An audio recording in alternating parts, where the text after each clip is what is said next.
Ոգելից խմիչքը առկա է Աստվածաշնչում առաջին իսկ էջերից եւ բազմաթիվ դեպքեր կան, երբ որ խմիչքը մեղք է եւ խմիչքը օրհնություն է։ Եվ այստեղ բնականաբար գլխավոր դերում մարդու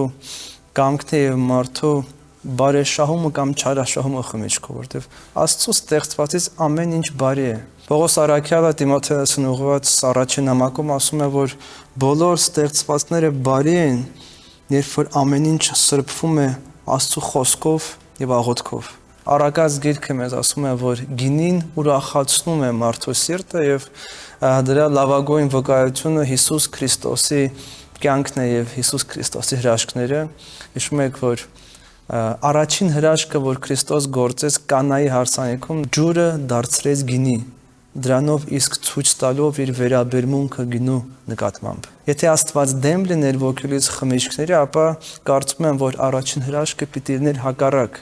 Մարդիկ ունենային գինի եւ Հիսուս, որը